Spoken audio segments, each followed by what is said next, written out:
Rodrigo Mora va patinar molt. Sí, Rodrigo Mora va fer un trencament i es va acabar, diguéssim, la seva... Vaja, vam tenir també l'Ateneu de Tarragona, va haver dos xerrades que van ser terribles. Va vindre un noi basc que havia fet un llibre contra ell. El Rodríguez Hidalgo. No me'n recordo com se deia. Sí, I va ser una setmana a vindre el Rodrigo amb la Mora i la setmana següent va vindre aquest. I va ser interessant perquè com a mínim no se van negar a parlar alhora. És a dir, no va haver un debat, però va ser interessant.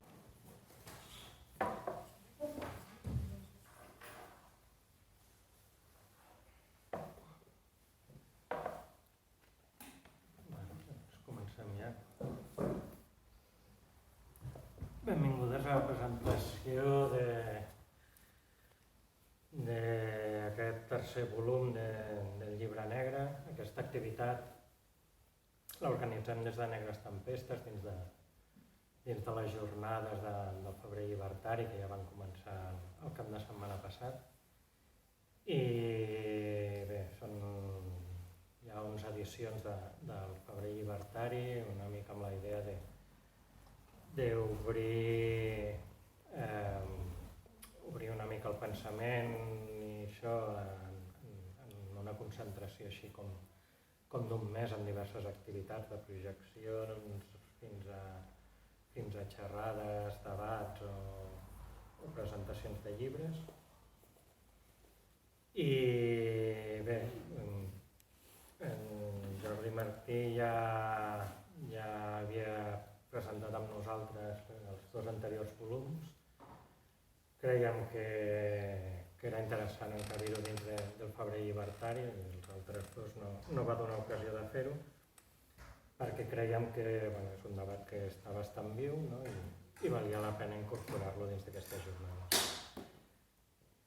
Comentar-vos, per donar ja pas al Jordi, que aquest tercer volum parla de l'any 83 fins al 2018 i que serveix una mica per posar-nos en context de la situació actual. Deixem el Jordi que parli i després obrim. Sí, aquesta presentació és una mica diferent a les anteriors perquè la primera partia de recerca pròpia. És a dir, això, el Llibre Negre és una antologia de textos anarquistes no específicament encabits entre l'espai territorial dels estats on se produeixen els anarquismes, triant, en el meu cas, l'espai dels països catalans, perquè em dóna la gana i no hi ha cap més explicació, i tots aquells anarquismes que dintre d'aquest espai s'han produït que no reprodueixen el marc estatal, o tots aquells que jo veig allò. Això, diguéssim, podrien encabir-se dintre moltes etiquetes, des d'anarcoindependentisme fins a anarquisme i punt, fins a catalanisme llibertari o coses rares, perquè coses rares en el sentit que no sabia quina etiqueta qualificar algunes coses que aquí dins. Comença el 1842, el primer volum, fins al 1939, i tota la part del 19 d'aquí sí que això parteix d'investigació meva, tot i que evidentment abans de mi molta gent havia investigat, perquè això està ple de cites tot el llibre, perquè evidentment no és producte del que he fet jo, la recopilació sí, però insisteixo que és una antologia documental, és a dir, que són textos que tenen l'estructura a cada un dels llibres igual, hi ha una portadella aquí on apareix l'any, l'autoria i una imatge, perquè sobretot el 19 moltes de les imatges aquestes són molt poc publicades, el text en qüestió amb la referència bibliogràfica que hi ha al d'allò i al darrere la contextualització històrica i explicativa, perquè al moment que contextualitzo històricament també fa referència a molts textos que hi ha hagut. Això va començar com una part d'un anterior llibre que es deia Visca la terra, visca l'anarquia, eren 80 pàgines, acabat amb 1.300, tot i que si hagués inclòs tot allò que hi ha segurament tindríem com a 10 o 20 volums, perquè és una barbaritat la quantitat de textos que s'han produït al voltant d'això, que no sé com qualificar-ho massa bé. Per tant, el primer que vam presentar és del 1842 fins al 1939, el segon és del 1940 fins a l'any 2000, 1949 concretament, I el tercer, tal com ha explicat ara l'Oriol, no comença el 2000, perquè resulta que entre el primer i el tercer vaig fer cap a textos que havien de sortir al segon volum, però en aquell moment no els tenia a mà, i per tant, tot i que hi ha un text del 83, però surt senzillament perquè no va sortir a l'altre, i penso que havia sortit, un del 86 al començament, i tanca el llibre un text de l'Alaia Vidal que és del 2018, però que el llibre es tanca el 2017, és a dir, es tanca al voltant i passat l'1 d'octubre, i és el moment en què es tancava, perquè de fet vaig començar a escriure després d'això, a la qual cosa no he enganxat més coses, perquè la veritat és que la producció al voltant d'això últimament és una mica, diguéssim, exorbitant, i es podria fer pràcticament un volumet cada any, o a vegades un volum i tot. Als últims anys hi ha hagut molta gent que ha escrit. Hem acabat dintre d'aquesta diversitat. Al primer hi ha molta investigació meva, al segon hi ha una part que no és d'investigació, suposo, però sí que és una mica de recopilació, perquè les persones que van produir els textos aquests continuen vives i continuen existint, per tant no he fet una investigació bibliogràfica sobre elles, però no estaven publicats, encara sí que ha costat, diguéssim, publicar-los, des d'Icària fins a la Federació Anarquista Comunista Catalana, fins a moltíssima altra gent. Aquest tercer volum és diferent. Aquest tercer volum comença al 2000 i arriba fins al 2017. Han acabat els textos explicatius, els he escrit jo, però bàsicament a partir de dades que he anat trobant més o menys, entre cometes, objectives. És a dir, jo no he fet la investigació sobre els autors. De fet, aquí tenim dos autors que no els coneixíem fins ara i que, en el teu cas, jo he tret els textos del llibre que has publicat amb la biografia. En els casos que coneixia, que eren l'absoluta majoria de la gent que hi havia, el que he fet ha sigut agafar el text explicatiu de la persona o del col·lectiu i enviar-li perquè ells mateixos, diguéssim, el rectifiquessin. Només hi ha hagut un cas en què l'explicació que va fer la persona en concret, diguéssim, no s'adia directament a la realitat i la vaig modificar després de comentar-li. Perquè la part final, per tant, no correspon a cap investigació, sinó una mica amb una explicació que en principi està feta per la mateixa gent, perquè ha estat tret de contraportades de llibres, de dades biogràfiques que hi ha hagut. Això l'últim de tots, els anteriors és diferent. Per tant, aquest llibre és molt diferent als anteriors per aquest fet. Això sí, inclou més textos que cap perquè en 20 anys hi ha 540 pàgines. Hi ha 540 pàgines i en podria haver moltíssimes més. És a dir, aquí he estimat, no sé, entre 10 i 15 textos que potser que s'han hagut de sortir, però és que això està publicat, si no ho sabeu, bueno, la majoria ho sabeu, però si no està publicat per 3 editorials molt petites i suposa una ruïna absoluta per la publicació. Ens vam ajuntar les 3 editorials per poder publicar, són Calúmnia de Mallorca, Caliu de València i el Diable Gros de Tarragona, i clar, publicar els 3 llibres era molt complicat, i per això en principi pensàvem que serien 2 volums, han acabat en 3 volums i aquest volum és una raritat de doble, per tant, i a més hem intentat que en cada moment, diguéssim, no hem intentat que no hi hagi beneficis, sinó que els diners entre la producció del llibre, és a dir, la impressió, l'enquadernació i fer-lo amb si mateix, i el preu final, diguéssim, no sigui massa alt, precisament perquè corri molt. De fet, els textos els estem penjant a internet constantment, jo els estic penjant tots els llibres text a text dintre del meu blog Prendre la Paraula, però a banda d'això la intenció és que estiguin disponibles i es puguin utilitzar, perquè els textos bàsicament són perquè es puguin utilitzar, és a dir, això no és una construcció d'un llibre per tal que la gent se llegeixi i ja està, sinó perquè la gent utilitzi, perquè és una antologia de textos, insisteixo, i per tant el que diu cada un dels textos correspon a un autor o autora diferent i ja està. Els textos evidentment no tenen copyright, és a dir, que no hi ha propietat damunt dels d'allò, és a dir, la propietat està damunt de l'autor o autora que va fer el text i aquí hi ha hagut una utilització per tal, diguéssim, de fer l'antologia, però no per prendre la propietat ni res semblant. Bé, aquest en concret, doncs, aquest inclou una cosa important, diguéssim, pels llibres, que és la biografia, que són, no sé, 40 o 60 pàgines, amb lletra una mica més petita, perquè tots els anteriors, ja ho he explicat moltes vegades, que fent aquest treball jo he trobat uns textos que jo, si m'hi haguessin ensenyat, hagués dit que aquell text era fals, perquè sobretot en una part del XIX, dintre del modernisme i dintre d'una part d'això, jo no coneixia els textos aquests. De fet, hi ha textos que coneix poquíssima gent, perquè hem corregut molt poquet, i per tant necessitava que hi hagués una datació constant de totes les dades per tal de que no aparegués, diguéssim, algú que digués això t'ho has inventat, que ja ha aparegut, perquè tot i que surt aquí citat i surt el lloc on va aparèixer, hi ha hagut algunes xerrades on hi ha gent bastant delirant, no? I hi ha hagut algunes vegades que ha sigut bastant flipant sentir els arguments en alguna de les xerrades. Sí que hi ha una ratificació important aquí, i és que al primer volum apareix un text de Pere Coromines sobre el qual jo dic que no mai va ser recollit a la seva obra completa.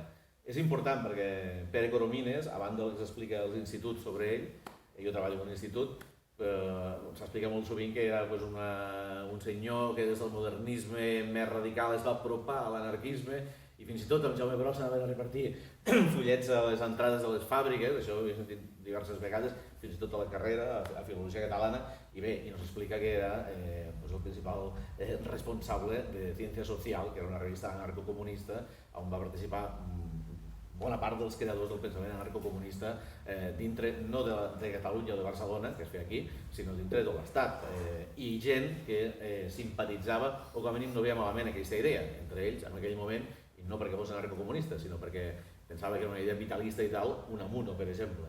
La revista va citada algunes vegades, però la revista no es troba perquè està precisament a Amsterdam, com tot el que s'ha produït interessant en aquest país, i continua allà. Ara finalment estan digitalitzant l'arxiu d'Amsterdam de forma completa, sembla, i encara ho tindrem tot a mà. En aquest cas s'ha de demanar a la revista per tal d'aconseguir. Jo en aquell moment vaig dir que el seu fill Joan Coromines no havia inclòs els articles anarcocomunistes de son pare a l'obra completa, i aquí hi ha la rectificació perquè el Joan Coromines va fer 2 obres completes del seu pare. Va fer una obra completa catalana, que és la més accessible, publicat a l'Abadia de Montserrat, és una cosa que es pot comprar encara ara d'allò, i una altra que va publicar Ariel, i que és tot i que Ariel és una editorial era molt més gran que les publicacions de l'Abadia de Montserrat, va incloure tota l'obra castellana. I a l'obra castellana, tot i que és un llibre que no apareix enlloc, és a dir, ni tan sols els textos de l'Àngel Duarte sobre Pere Coromines i tot allò, aquest llibre no apareix, però bueno, és igual. Finalment ho vaig localitzar de punyetera casualitat i aleshores m'he veure obligat a rectificar. El llibre ha estat tot subjecte de rectificació. Al començament de cada un dels volums apareix un correu en què qualsevol persona que pensi que una cosa està equivocada d'allò pot enviar un correu i aleshores fem els canvis convenients que calgui. De fet, el que estem penjant a internet, els canvis estan fets, per tant són una mica diferents al del llibre.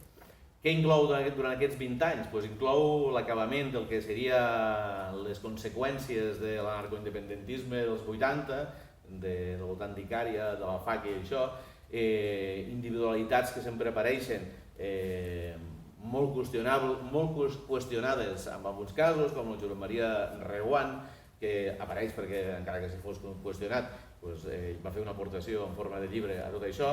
La xarxa de lluites independentistes llibertàries del 99, que va ser un d'aquests intents que va fracassar però que va existir i que tenim un text seu i unes imatges seves i per això apareix, i arribem al 2000. I a partir del 2000 surten individualitats i col·lectius. Dintre de les individualitats apareix de tot, però dintre dels col·lectius apareix Negres Tempestes, que és, diguéssim, molt col·lectiu, que d'una certa manera fa de pont entre ara i allò que va ser el final dels 80-90, i que aquí apareix per diverses entrades, primer com a col·lectiu, però també després dintre de la línia de publicacions, tant de la Rosa dels Vents com també dels llibres dels certàmens de contes que s'han publicat durant tots aquests anys.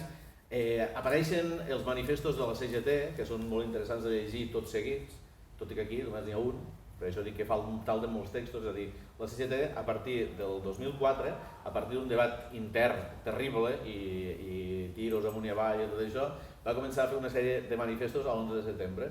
I aquests manifestos, jo crec que llegits en perspectiva, aquí en surt un sol, però bueno, jo el que acabaré publicant tots a internet, suposo, estan penjats però no estan penjats tots seguits.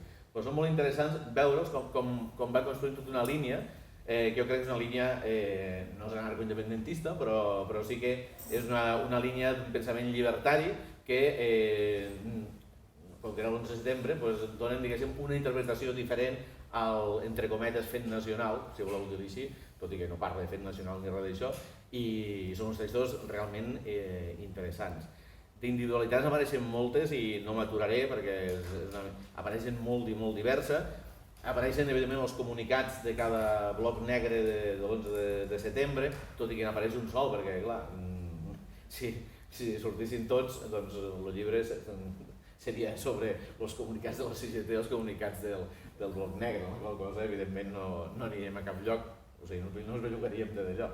Sí que apareix un comunicat que no és un bloc negre ben bé, però jo crec que deu ser una conseqüència, si no és així, que és el bloc raret d'Alacant, que és un text que jo trobo que és preciós i que és una cosa molt potent de llegir. I després diversos col·lectius valencians que avui estan desapareguts, i desapareguts vull dir que van existir durant potser 2 o 3 anys i després es van dissoldre i com que van fer aquesta cosa tan desastrosa que va ser penjar les coses a internet, a dia d'avui ja no existeixen, perquè algú va deixar de pagar el domini, la pàgina o el que fos, i tot això va desaparèixer. Per sort, en un determinat van descarregar la pàgina sencera, els comunicats i les imatges, en un moment d'aquests que dissabte que no saps què fer, i aleshores al muntar el llibre vam tindre accés, diguéssim, a les imatges i als textos. Hi ha diversos textos fets des del País Valencià, és molt interessant llegir-los perquè evidentment el pensament al voltant del fet nacional des de l'anarquisme és diferent, radicalment diferent al del Principat, i tot això va construint pensaments diversos, és a dir, hi ha un catalanisme llibertari, hi ha, entre cometes, gent que no situaritza a cap lloc en concret, però que va construint un pensament antiautoritari, no específicament anarquista d'un tipus o d'altre, però sí un pensament antiautoritari constant i que utilitza l'espai o dels països catalans o de Catalunya o del País Valencià o de les illes, perquè també hi ha molts textos de les illes, perquè a les illes passa una cosa, jo crec, no sé, ells vull dir, la gent que ha participat aquí no ha teoritzat, però jo m'he atrevit a fer una mini explicació. Hi ha un moment en què hi ha una ocupació a Palma, em sembla que és el centre social ocupat Les Vies, i és un centre social ocupat que és ocupat per la CNT, per gent de la CNT i per gent de Maulets. I aleshores aquesta gent acaba fent un manifest d'aquest centre social que és bastant curiós. No he vist massa manifestos, diguéssim, publicats, aquest no és públic, però aquí surt públic perquè no van passar ells, en què acorden 4 o 5 punts, un dels punts és, diu el manifest, la llengua oficial del centre social ocupat de Les Vies és el català. Això és una cosa, diguéssim, bastant estranya, triar una llengua oficial d'un centre social ocupat és bastant flipant, però això genera que després, quan se constituiran diversos col·lectius, a Reus, per exemple, a Manacor, ells específicament diuen nosaltres no parlem mai de la qüestió nacional. I encara dius, doncs feu un nacionalisme banal, no? Perquè, clar, el seu marc de referència o són les illes o els països catalans. Però és que a més d'això, l'única llengua que utilitzen en totes les publicacions sempre és el català, però ja no tenen aquest debat. La van tindre durant un temps, que ahir també surt, a Estel Negre, la publicació de la CNT de Palma, de Mallorca en general, hi ha bastants números on hi ha un debat molt potent sobre quina llengua utilitzar, quin àmbit nacional. Finalment no decideixen res, però aquests debats genera que a partir d'en Cabat també, quan se crea la coordinadora llibertària de Mallorca, tenen també una declaració de principis on diuen que la llengua que utilitzarà la coordinadora llibertària de Mallorca serà el català, i ara fa poc, amb la creació de les Joventuts Llibertàries de Mallorca, el llibret que han editat també de principis, diu, sense renunciar a totes les altres llengües, la llengua que utilitzarem com a Joventuts Llibertàries de Mallorca també serà el català. És una cosa que es va repetint dintre dels grups mallorquins que surten aquí. Com a coses curioses, perquè jo crec que és curiós, com a mínim, quan d'allò hi ha un text del Raimundo Viejo, que és un text interessantíssim per llegir. Coneixeu el Raimundo Viejo, és un dels teòrics, no sé com. De fet, les vegades que el primer que va conèixer el Raimundo Viejo va ser un acte vostre de debat precisament sobre la qüestió nacional, on ell defensava el que defensa aquí. El 2013 és això, sobre un text seu, on ell intenta fer una construcció nova sobre la nació.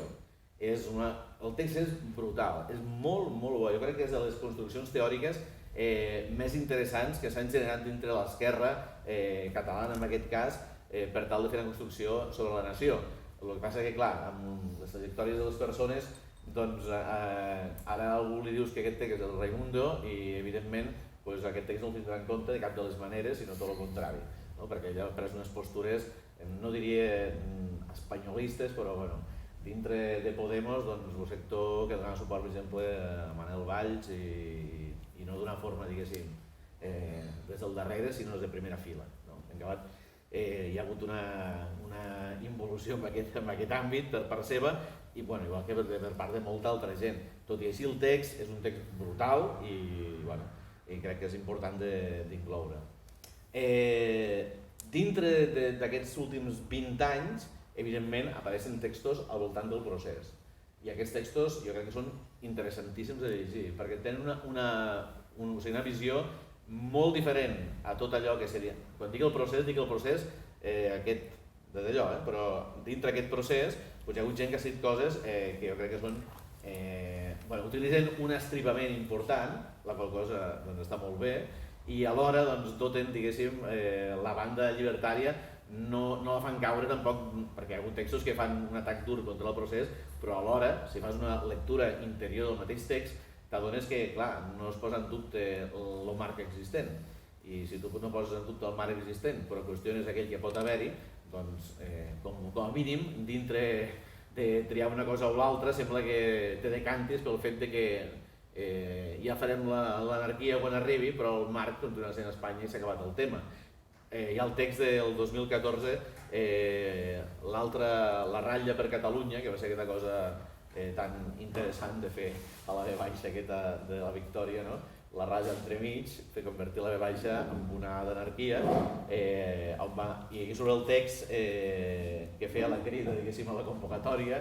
Jo no l'havia llegit aquest text, també us recomano que el llegiu perquè és un text espectacular, jo trobo que és potentíssim, i això va acompanyat de textos que no són directament, entre cometes, diguéssim, militants, com serien els del Roger Peláez, tot i que ho són, perquè evidentment se vol fer, diguéssim, militants, entre cometes, de moltes formes diverses.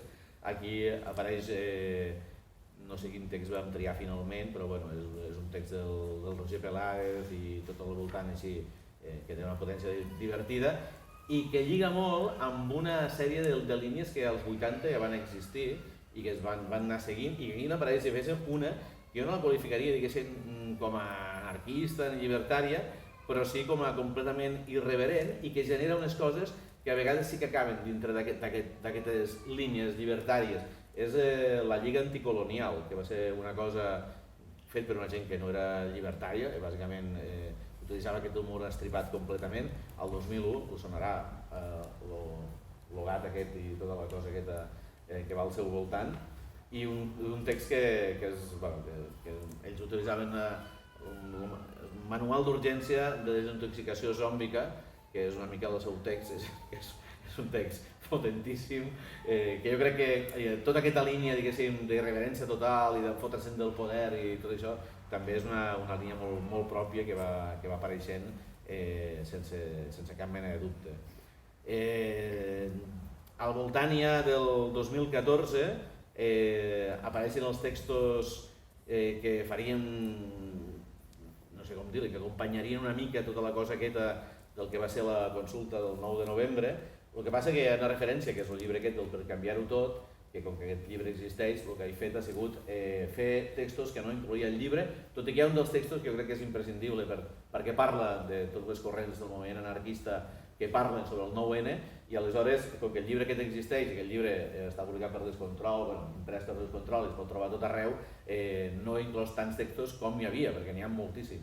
Tots els del llibre, que tornem a posar el llibre aquí sencer, i en el que ha fet ha sigut incloure alguns dels textos que són més aviat, molts d'ells són comunicats, perquè els comunicats que fan les organitzacions llibertàries moltes vegades no surten enlloc, i al llibre, per exemple, aquell n'apareixia algun, però no tots, i en el que ha fet ha sigut una recopilació d'aquests, hi ha comunicats i articles, però publicats en publicacions de l'Assemblea Llibertària de l'Autònoma, la CGT del Baix Camp Priorat, que no el vaig escriure jo, encara que milités allà, l'Ateneu Llibertari de Reus, que tampoc vaig escriure jo perquè no d'allò, el secretariat permanent de la CGT de Catalunya.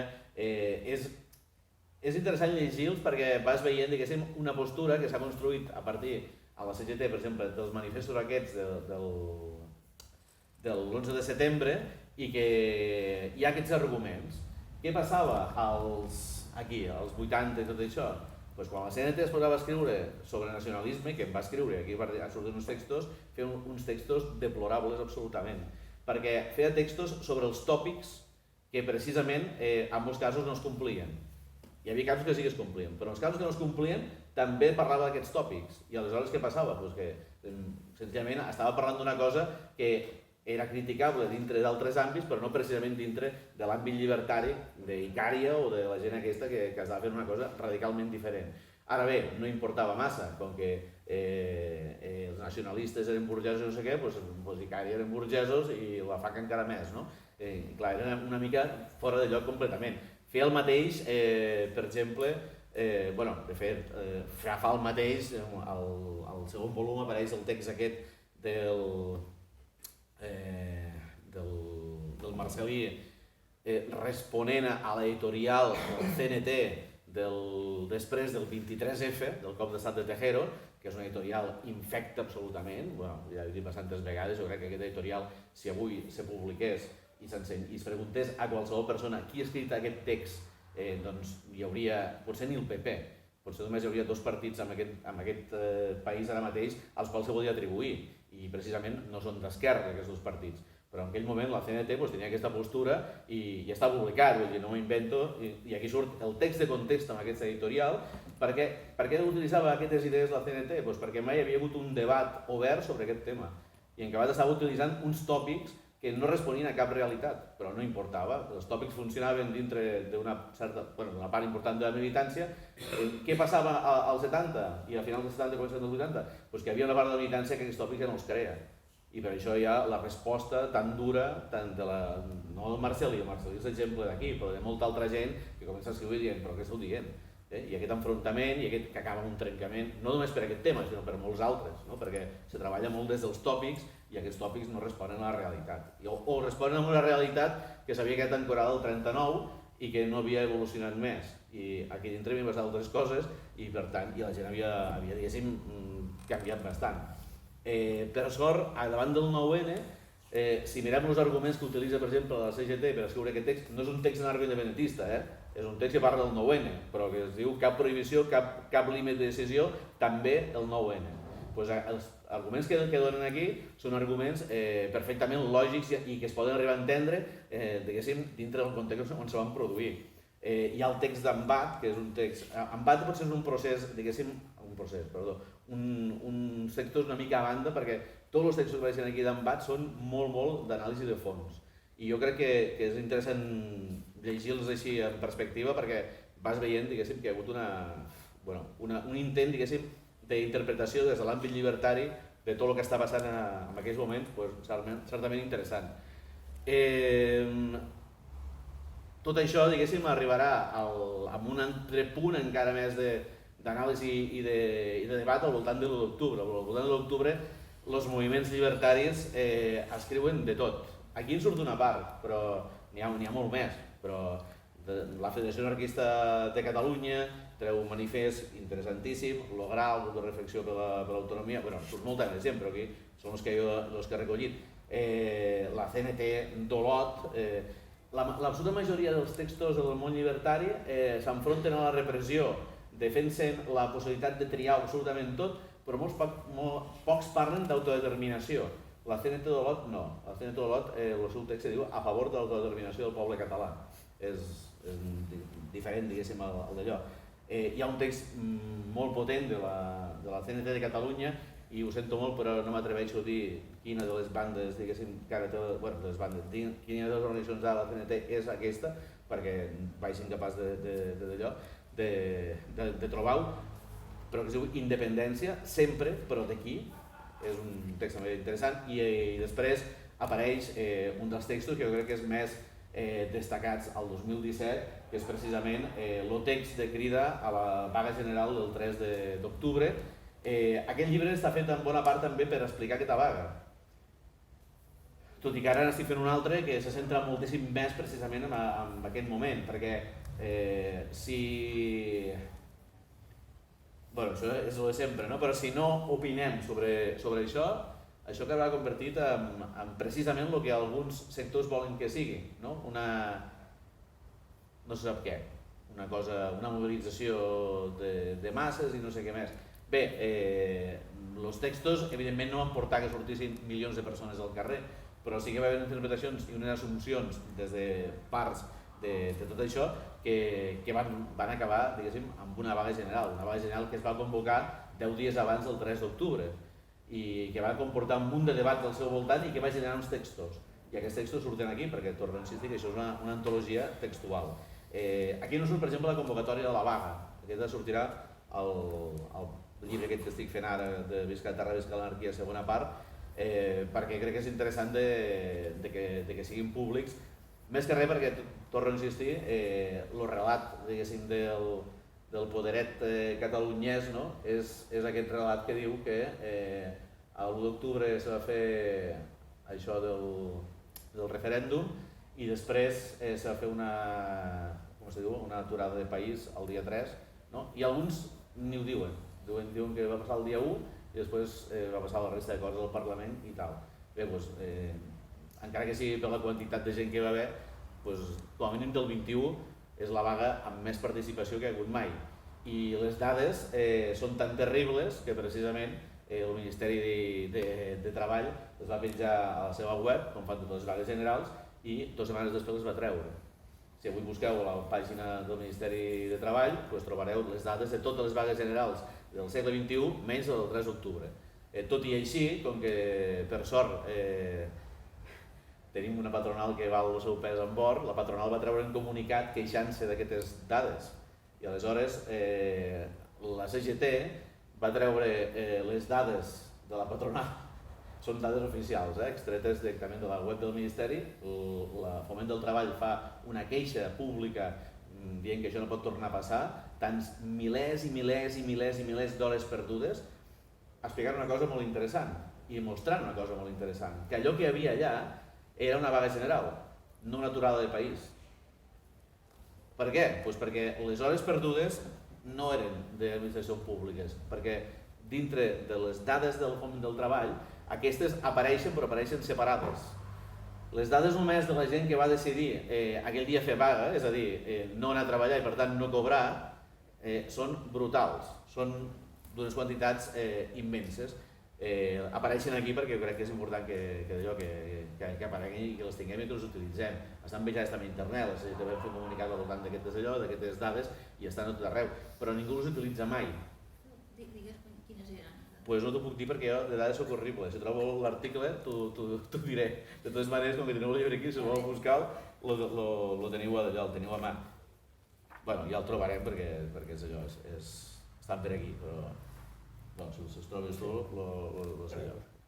Bé, això genera també un munt de debat al voltant d'això i molta gent passa a opinar sobre aquest fet. I molta gent dintre de l'àmbit llibertari. I molta gent que senzillament no d'allò, a vegades no havia opinat mai, altres vegades senzillament s'havia abstingut d'opinar, però la cosa curiosa és que a partir d'aquest moment hi ha molta gent que pren partit, a vegades per una opció, a vegades per l'altra, a vegades per altres, perquè aquí les opcions no són independència sí, independència no. La cosa ho fa encara més interessant. Moltes opcions són independència sí, però de l'Estat també, de l'Estat català que en surti també, i l'objectiu principal és la destrucció d'aquest Estat. I això apareix a molts dels textos i també genera un camí, diguéssim, diferent al voltant d'això. Hi ha una anàlisi dos anàlisis de... Ara igual estic confonent amb un altre llibre, però no sé, surt un text aquí d'anàlisi sobre el paper que poden tenir els CDRs, és el moment en què neixen, no el moment en què neixen, una mica després del seu naixement, quan, diguéssim, comencen a proliferar per tot arreu i comencen, diguéssim, a fer coses, accions massives de desobediència civil i d'enfrontament al carrer això genera que hi hagi diversa gent que opini i opini i opini, els textos també apareixen aquí dintre, i després apareixen diverses corrents que fora de tot això, durant aquests 20 anys, van opinant i a vegades construint visions damunt de la història diferents, seria el cas del text de la història de la revolta a Catalunya, a vegades reivindicant institucions diverses, entre cometes, de democràcia directa o d'allò, a vegades fent un enfrontament amb les visions que, per exemple, va construir Vicenç Vives al voltant de la base sobre la qual s'havia de construir el pensament hegemònic dintre de Catalunya, a vegades senzillament amb propostes que són molt més anades cap allà, però que responen, diguéssim, a aquesta línia no autoritària, certament llibertària. Jo sempre utilitzo la paraula anarquia, anarquistes i d'allò, quan parlo d'elles, a vegades les escric en majúscula, en minúscules, és a dir, ara mateix tenim una barbaritat tan gran de gent que se situa dintre del món llibertari o anarquista. Barbaritat no vol dir milions de persones, però sí tendències diverses que aquí certament totes no, però n'hi ha moltíssimes. Per tant, dintre la gent que apareix aquí no hi ha una línia anarquista, ni dos, ni tres, sinó que hi ha moltes línies, diguéssim, a vegades antiautoritàries. Al segon llibre, per exemple, apareixen marxistes també antiautoritaris, que es declaren directament això, com la gent que al València estava al voltant de Germania Socialista i la gent que després, derivant de Germania Socialista, va constituint col·lectius com maulets, no maulets de l'esquerra independentista, sinó els anteriors, és a dir, aquells dels quals els maulets de l'esquerra independentista prenen el nom, i tampoc els del 1711, sinó el grup del 77-78 constitueix els comitès maulets en les comarques valencianes i que agrupen, ells diuen, a nacionalistes, marxistes i anarquistes, i que de fet parteix això a moltes de les comarques de València i sobretot al voltant de l'Horta. Aquella gent, molts d'ells es declaraven marxistes antiautoritaris i també apareixen aquí perquè quan fan una definició d'allò que per ells és això del marxisme antiautoritari, fan cap dintre d'aquest àmbit de l'autonomia obrera, d'un àmbit que no està, diguéssim, estrictament situat entre A i B, sinó que inclou pensaments diversos al seu voltant. Bé, una mica això és l'explicació del llibre. Com l'anterior podríem estar 3 hores i mitja, però potser estaria millor, diguéssim, que en parléssim i que opinéssim totes i tots, i així també la meva veu no seria, diguéssim, l'única monòtona que anem sentint tota l'estona i no sé, això. Jo comentar el text que esmentaves de CNT Catalunya, CNT Main Afel, en aquell moment CNT AIT, ara és CNT. I per un altre costat, el que comentàvem de les xifres de la vaga, això és la 379. Comenta que en l'octubre del 2017 es van fer a Catalunya 9.023.624 hores de vaga. Un any abans aquest valor va ser de 84.264 hores, és a dir, un 0,9% de les hores del mateix mes el 2017, però per comparar amb una vaga general similar, parlar d'una vaga general, parlar de la 14N del 2012, on totes les hores de l'Estat són 11.599.492. Aquesta és la dada bèstia, és a dir, Catalunya ha fet 9 milions d'hores de vaga. Hores de vaga vol dir gent que va fer vaga amb descompte salarial, és a dir, gent comptabilitzada. A banda d'això, hi ha gent que va fer l'aturada de país, és a dir, qui treballava a l'administració pública i no li van descomptar res perquè li van dir que no li descomptaven res, no? Però 9 milions són a Catalunya, 11 milions és l'anterior vaga sumant tot l'Estat. Per tant, la quantitat, diguéssim, s'entén directament que és bèstia i gran, no hi ha cap altra vaga al segle XXI comparable I al segle XX, evidentment que n'hi ha, però n'hi ha que no tenim d'allò, que no tenim dades quantificades allò amb hores i tal, però que tenim quantificació d'hores sí que les tenim i bé, si s'agafeu qualsevol dels llibres que van sortint sobre el procés, jo us recomano que no se'ls llegiu perquè veureu molt de cap que n'hi ha per cagar-s'hi allò 10 vegades seguides, des del Francesc Marc Álvaro, que és infecte absolutament, anàlisi d'una revolta, em sembla que es diu, fins al del Vicent Pardal, que el 3 d'octubre sabeu que no va passar. El 3 d'octubre, el dia que ell va veure que hi havia els consellers que tenien una maleta esperant per marxar no sé què, fins a l'últim aquest que ha sortit ara, que segurament és el més objectiu perquè aquest treballa molt amb dades, i s'ha fet per 5 periodistes, bueno, l'altre també es diuen periodistes, no? Però evidentment utilitzen... El llibre de Francesc Marc Álvaro, aquest jo sí que el llegiria, per agafar mala hòstia sobretot, perquè té 6 pàgines que són antològiques. Hi ha una pàgina que tot més o menys funciona normalet, però hi ha un moment que el text diu i en aquell moment vaig veure un cartell que posava el poble mana, el govern obeeix. Des d'aquest punt, fins 6 pàgines després, se dedica a barrejar. A barrejar vol dir de forma duríssima en contra i dient que l'anarcosindicalisme, els pistolers de la FAI, els iranians i l'Ayatollah Khomeini, Chirinacs, que és el culpable de tot això, és brutal. O sigui, hi ha un moment en què el Francesc Marc Álvaro no pot aguantar més, encara li explota el cap i a partir d'aquest cartell comença a dir perquè això és la negació absoluta del que alguns volem que sigui aquest poble i a partir ataca els Chirinacs, ataca la CUP, ataca la CNT, és brutal. Són 6 pàgines antològiques d'aquelles per fotografiar-les i tenir-les guardades i quan vols allò enfadat directament amb algú de tot aquest món, només cal llegir les pàgines aquestes perquè són terribles. A l'altre no, que no recordo com se diu, tot. És una portada vermella de la Neus Tomàs i altres periodistes. Aquest inclou més dades objectives, però sobre el 3 d'octubre tampoc no apareix massa cosa. Allà diu que va haver una aturada del país i que diu que va ser convocada per uns sindicats minoritaris, però per sort s'hi va sumar comissions UGT i Òmnium i l'ANC. I aquí s'acaba, diguéssim, la seva d'allò. Evidentment, aquesta vaga no va ser convocada des de l'anarcosindicalisme. La part legal sí, i no només, sinó des de l'anarcosindicalisme i també des dels sindicats independentistes que tots sumats devem tindre 16.000 o 17.000 afiliats. Però evidentment que això és així. Ara, si això va passar no hi ha cap mena de problema per explicar-ho i que si les dades són aquestes tampoc hi ha cap problema per explicar-ho. No hem d'esperar a passar 100 anys perquè el relat sigui un i d'aquí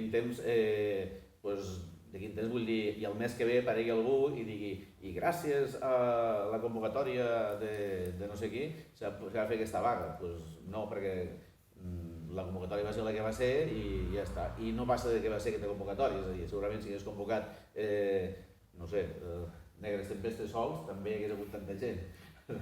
Ja està claríssim això. Ara, la convocatòria va ser aquesta i no hi ha més història, no hi ha problema. Però les dades sí que són importants. I són importants les dades aquestes perquè aquí no apareix aquest relat, però aquest relat, diguéssim, és una cosa que estic escrivint ara, que és això que dic 2 o 3 vegades, però hi ha un relat que és evident que dintre d'aquest procés que hi ha hagut un dirigent d'una part de la burgesia important, per part d'organitzacions que han sigut de dalt cap baix, i això és indiscutible, però també és veritat que hi ha una part de tot això que ha funcionat perquè s'han saltat les normes que aquesta gent havia establert. I això passa des del començament, des que algú decideix fer una consulta a Arenys de Munt, que no estava prevista ni res, i comença a trencar tots els esquemes d'una certa, diguéssim, d'un cert ordre que havia, diguéssim, plantejat. I cada una de les vegades que això ha passat, la cosa, diguéssim, s'ha anat cap a més enllà.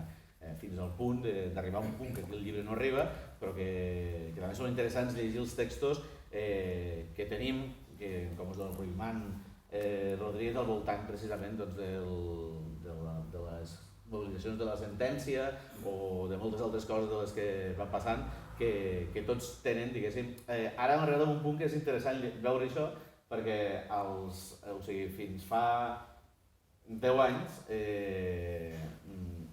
si volem veure o sigui, quin pensament tenia el moviment llibertari, els moviments llibertaris al voltant del fet nacional dintre l'espai català, doncs havies de fer arqueologia pràcticament. Tot i així existia aquest pensament, perquè no existeix el no pensament al voltant d'això. Hi havia assumpció d'uns marcs estatals, a vegades hi havia debats al voltant d'això, però mai apareixia, o gairebé mai apareixia públicament això. A dia d'avui podem dir que el 1905 a la Tralla apareix durant 6 mesos un debat al voltant de si es pot ser catalanista i anarquista. A dia d'avui podem dir que pràcticament a les publicacions llibertàries apareixen opinions de tot tipus, evidentment, perquè si no això seria també una secta, no? Però apareixen opinions de tot tipus al voltant de si això és possible o si això no és possible, o si això té alguna cosa a veure amb la realitat o això no. I això crec que és la cosa més interessant. El canvi que hi ha hagut al voltant sobre el fet de que aquest tema no només se pot parlar, sinó que es poden tindre opinions molt diferents, i això no impedeix en cap cas, diguéssim, que la gent funcioni per un costat o per l'altre. Callo perquè si no parlo jo.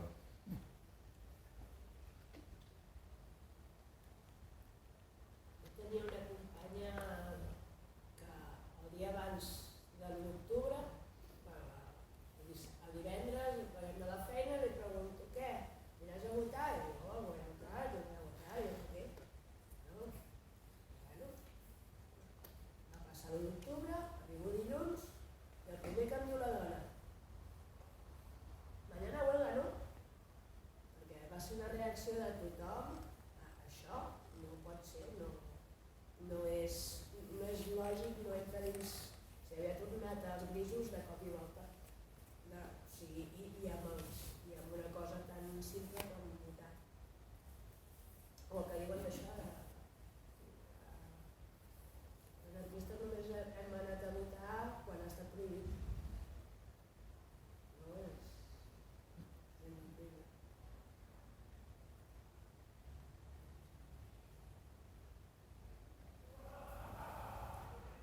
La part d'aquest pensament, que és un pensament, diguéssim, no massa estructurat, també el que fa impossible és que hi hagi, diguéssim, un enfrontament important. O sigui, el 3 d'octubre, amb la gent que hi havia al carrer, no per la quantitat, sinó per la, diguéssim, per la quantitat d'indignació.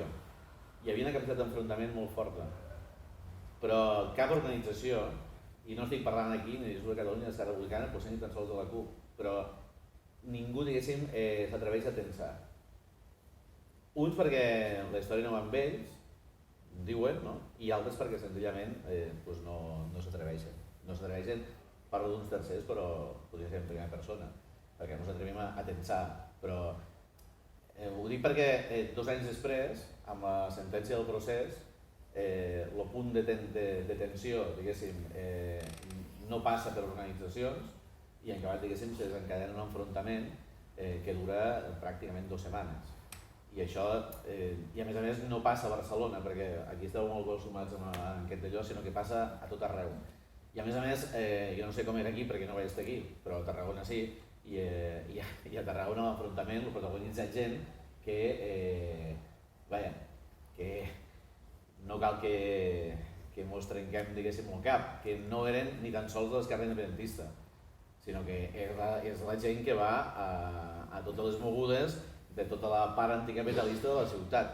I aquí potser era diferent perquè sou més gent i sempre s'apunta gent de tot arreu, però quan els enfrontaments es produeixen a Tarragona, la gent que està allà és la mateixa gent que participa dintre dels àmbits de l'Ateneu, del Casal Popular i moltíssima més, perquè aquí hi ha la gràcia del tema, és a dir, quan hi ha una mobilització tan potent i que a més la gent va a l'enfrontament sense tenir, diguéssim, la por aquesta que sempre mos allò, no? Igual que aquesta és la part, diguéssim, de crítica important del fet de que no hi ha qui agafi i vagi al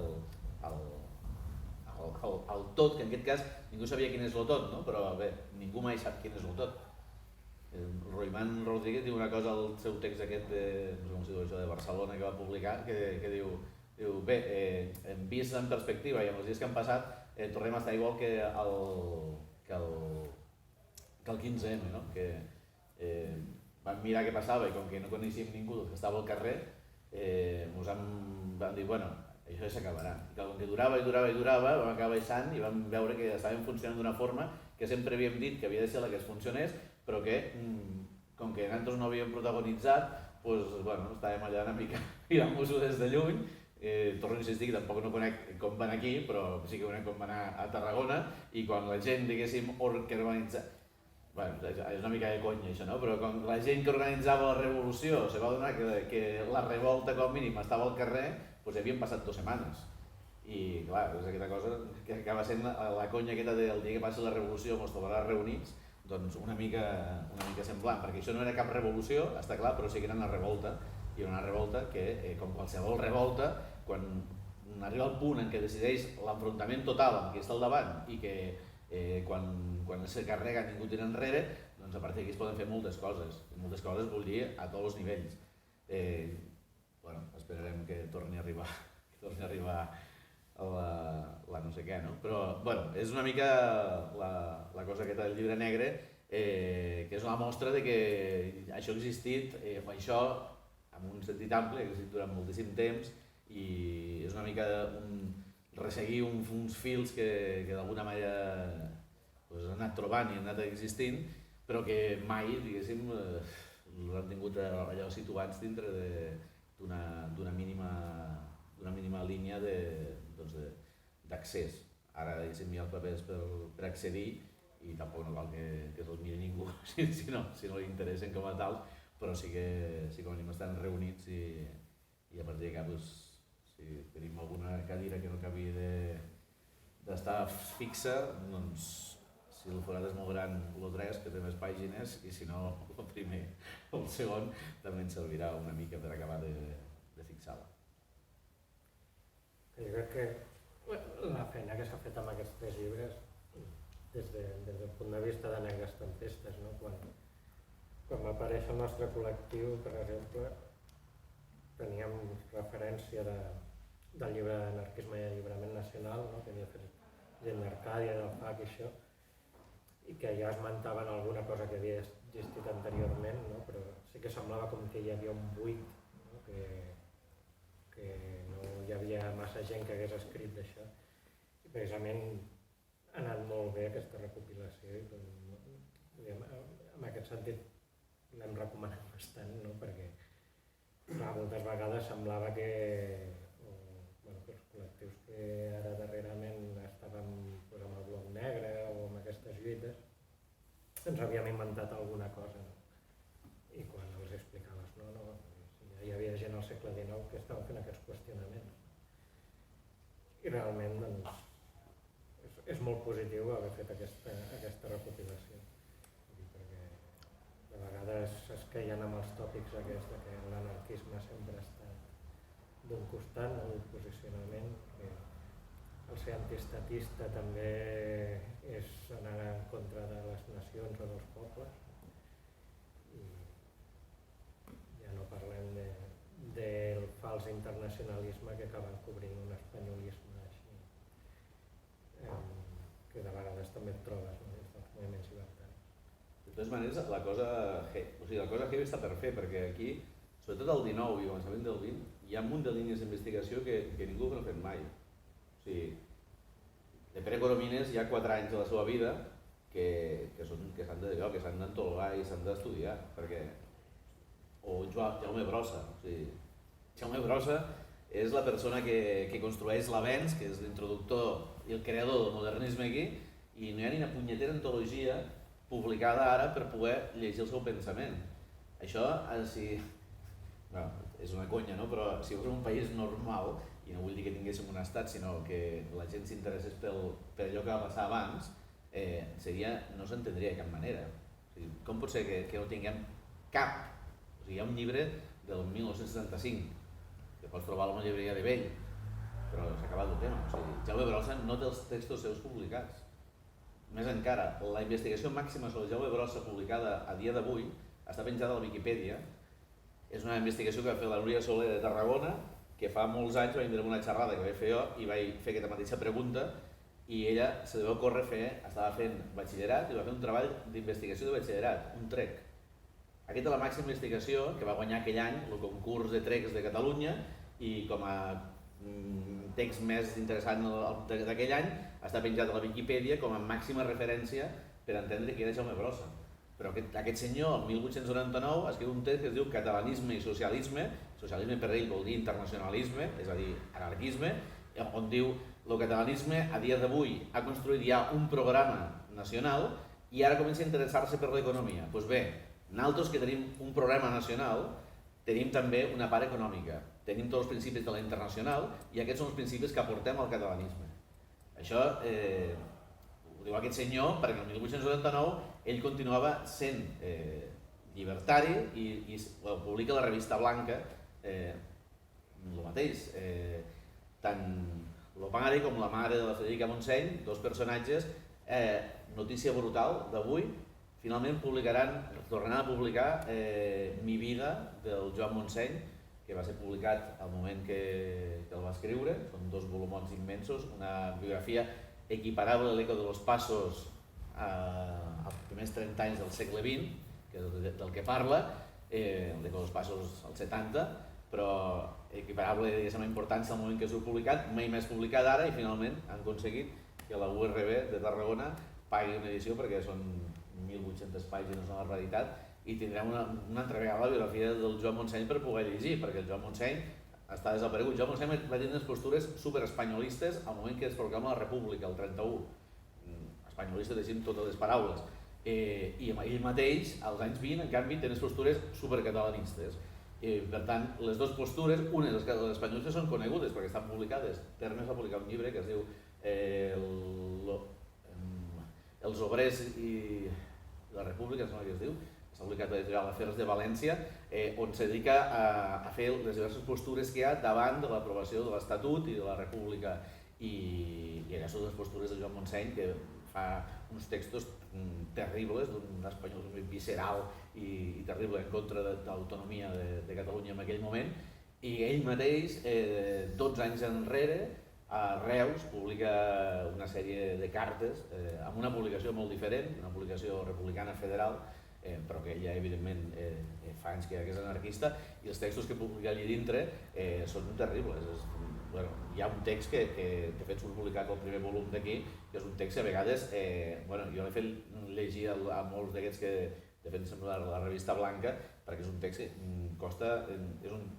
Joan Montseny diu, si he de triar entre Lerroux i Cambó, trio Cambó.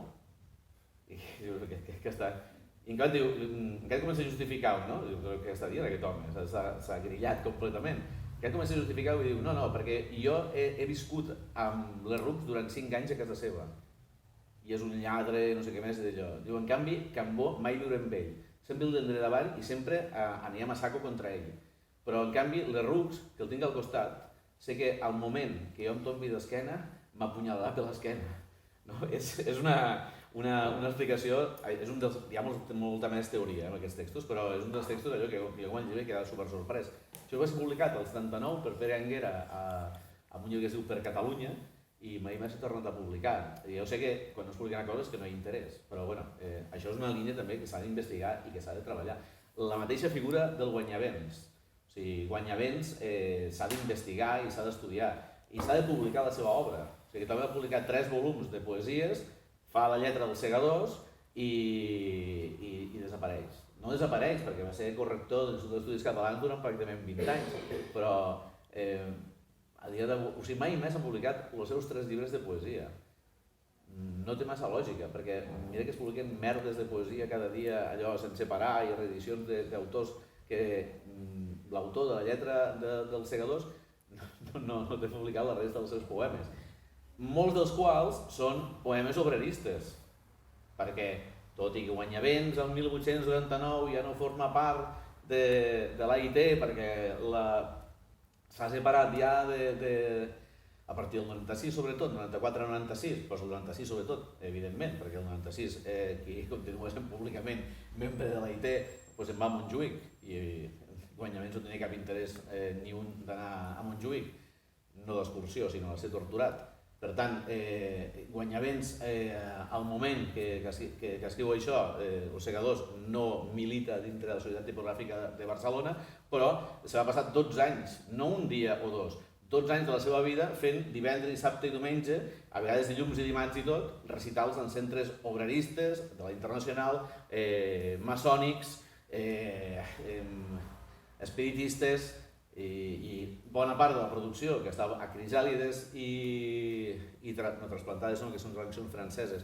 Els dos llibres de poesia que publica és poesia obrerista. Aquesta poesia mai més s'ha publicat i Guanyavents s'ha de tornar a publicar.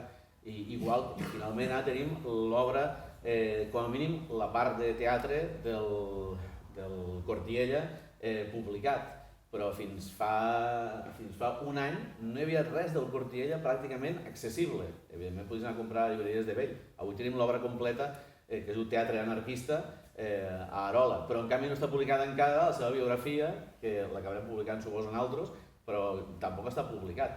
Tot això genera, diguéssim, un panorama d'un munt d'autors que han desaparegut. I com que han desaparegut, perquè, a banda que el Ferran ni parla els articles que fa, i a part que alguns van allò insistint sobre ells, aquests han desaparegut. Si tota aquesta banda desapareix, què més queda? A dia d'avui, per exemple, no hi ha ni una punyetera biografia, ni mínim, hi ha la Viquipèdia accessible, del Farga Pellicer.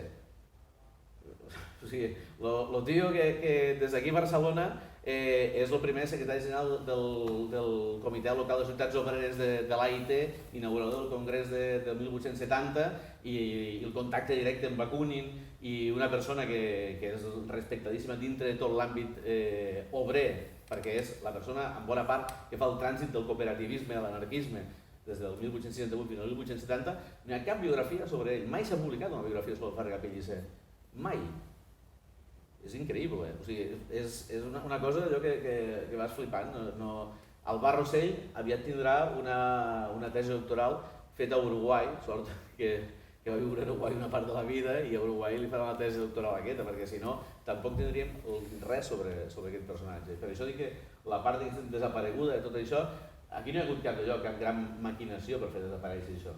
Senzillament hi ha hagut un desinterès total, i una passant i anar fent, i aquí no hi ha hagut més història. Per una banda sí, però per una altra no, perquè el mocentisme s'ho va carregar tot. Bueno. El mocentisme el que va fer és carregar-se el modernisme, tot allò que era popular i naturalment l'anarquisme, i en aquests autors. Tots aquests que diuen són modernistes, anarquistes, populars. El mocentisme, o sigui, la burguesia catalana, la mancomunitat, l'élite burguesa catalana, va eliminar tot aquest sector. I clar, n'han aparegut més, perquè se'l van carregar.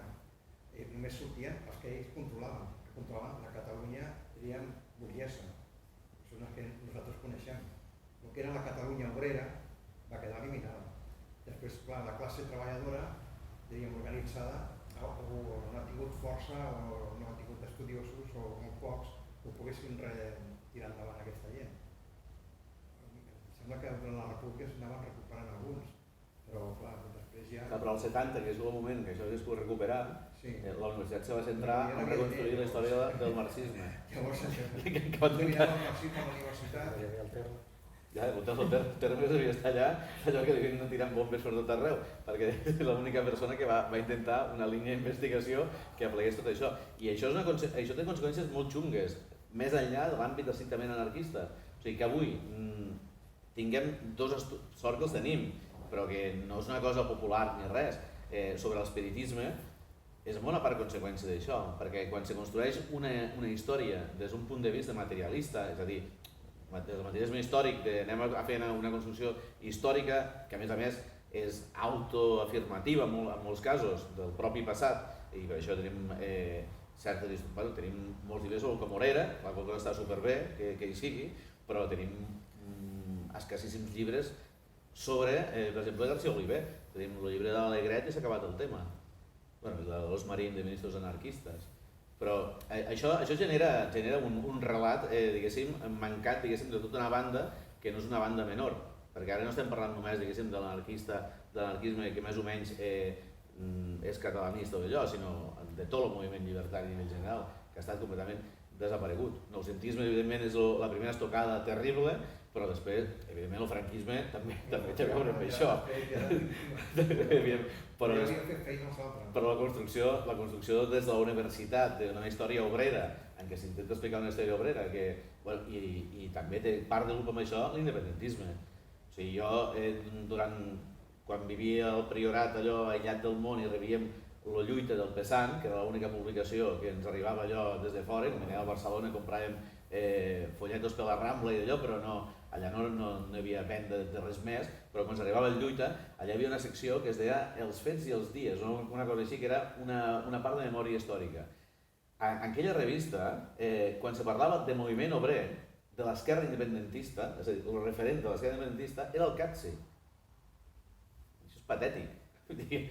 Ja pot ser molt independentista i molt el que vulguis, i molt marxista. O sigui, l'únic referent obrer, el gran referent obrer de tota la classe obrera catalana de tot el segle XX és la CNT, i no importa el pensament polític que tinguis al darrere. Això no té més història. En canvi, aquest Catsi tindrà importància pel CCC o per algú així, però no té importància en general. Per l'estat català, el Partit Proletari... Sí, però aquestes són coses molt petitones. Tenim una biografia del Manuel González Alba, no? En canvi, els personatges marxistes petitons van tindre una apareguda pública als 70, en canvi tota no, perquè sí que hi ha hagut molta altra història que ha sigut explicada, hi ha hagut gent que ha publicat moltes coses, però són gent concreta, és a dir, no hi ha hagut una part general de gent que s'ha dedicat a... No hi ha hagut línies d'investigació a la universitat destinades a això.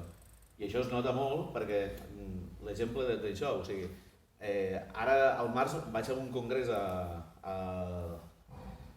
no sé si es diu Leiden o Lieden, és igual, als Països Baixos, perquè un grup que es diu Nationalist, que es dediquen a fer estudis sobre el nacionalisme a nivell mundial, fan un congrés allà i aquest any, cada 4 anys fan un congrés, i aquest any va sobre anarquisme i nacionalisme. És un grup universitari d'estudis i res més, no són especialment d'allò.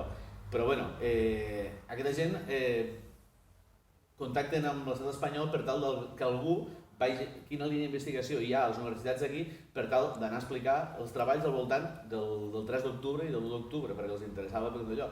I després de 6 mesos no van trobar ningú. I finalment hi va jo perquè vaig publicar això. Per ells no s'entenia. O sigui, no pot ser que hi hagi cap universitat que no investigui això, perquè a Europa, o el moviment llibertari no és que sigui l'hòstia, o la persona en concret que he contactat amb mi és de Mèxic, que sí que ha sigut important, però no ha sigut tan important com aquí. A totes les universitats hi ha grups d'estudi, antropologia, ciències polítiques o d'allò, que tracten aquests temes. Aquí no. És increïble, o sigui, estem al 2020, no estem al 1979. Per tant, la conseqüència d'aquesta universitat construïda al voltant d'uns estudis concrets i d'una forma... Bé, el responsable de tot això en bona part és el SUC, que controla la universitat dels 70 i que avui no la controla, però sí que va construir unes línies d'investigació que en bona part continuen. Avui, evidentment, són molt més obertes, però està clar que hi ha aquesta construcció, aquesta deconstrucció d'una història que la història no justifica res, està clar, però està clar que si no la coneixes, doncs, sembla que te penses que t'acabes inventant, això que deies tu, que t'estàs inventant les coses cada dia i dius, no és ben bé així.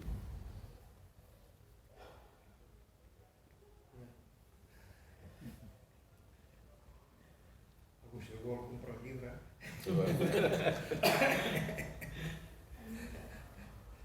Bueno, per això una mica és tot el llibre negre i tal. Gràcies per venir totes i emplaçar-vos a venir al resta d'activitats del Febrer Llibertari. I si és així, ens veiem... Demà hi ha unes jornades d'ocupació a Can Vies i diumenge projecció de cine i el reste de la programació la podeu veure a internet, a la web del Febrer Llibertari. I la setmana que ve fem un de... Allà ja anem com a convidats. Al marge del Febrer Llibertari, la Fundació Salvador Seguí ens convida a un debat, participarà Jordi Martí i gent de Negres Tempestes, amb un debat No sobre el història, títol no sinó- recordo és exactament, una cosa molt rara. algo així com anarquisme i alliberament nacional o algo per l'estil. Quan estem nosaltres convidats serà algo més teòric que no històric. Que vindran representants del sector, el Tomàs Ibáñez. Esperem que sí. Si no n'hi haurà debat. Si no serà molt avorrit. Si només parleu els que ja estem convençuts. Segur que si parlem amb els que estem convençuts ens acabem barallant. Sí, podem dir que... D'espectacles n'hi haurà igualment. Bueno, gràcies.